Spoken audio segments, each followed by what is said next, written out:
Lundi 1er septembre 2025. Bonjour à toutes et à tous. Merci de toujours vous intéresser à la revue de votre quotidien national pour vous informer aux actualités du jour. À Bamako, accéder à un logement relève du parcours du combattant. Entre la spéculation des propriétaires et les difficultés financières des locataires, à suivre l'escalade des loyers. Avoir son propre toit devient presque insupportable. Les tensions entre bailleurs et locataires se multiplient, alimentées par des exigences souvent excessives des premiers face à la résignation et aux plaintes des seconds. La suite de cette enquête est à lire sur notre site web les www.lessor.ml.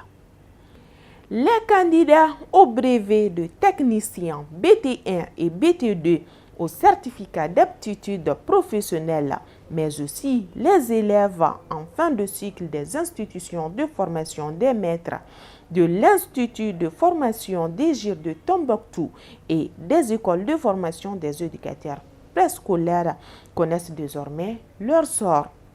Les résultats de ces différents examens ont été officiellement proclamés vendredi dernier par le Centre national de concours et examens de l'éducation. Ils sont disponibles dans les académies d'enseignement et dans les établissements scolaires concernés.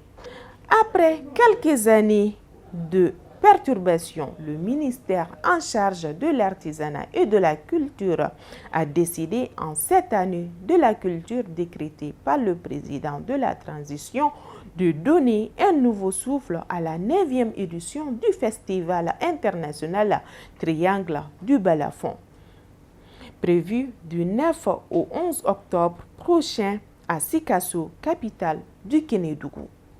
La cérémonie de pré-lancement présidée samedi dernier par le ministre chargé de la Culture Mahmoud Affé s'est tenue en présence de son collègue chargé des affaires religieuses, Dr Mahamadou Kone, du gouverneur de la région de Sikasso, Mme Kanté Marie-Claire Dambélé, ainsi que plusieurs autres invités de marque.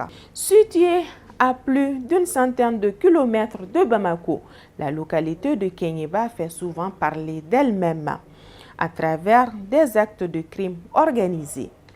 Récemment, le commissariat de Kéniéba a frappé fort en mettant hors d'état de nuire une bande de 8 malfrats spécialisés dans le braquage et le vol à main armée.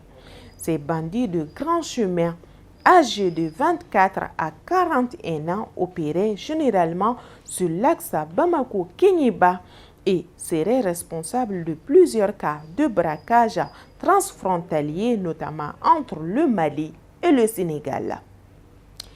La Fédération malienne de football a publié vendredi dernier sur ses réseaux sociaux la liste des 25 joueurs retenus pour la 7e et 8e journée des éliminatoires de la Coupe du Monde 2026, respectivement contre les Comores, jeudi 4 septembre à Berkane au Maroc et le Ghana le lundi 8 septembre à Accra Sport Stadium.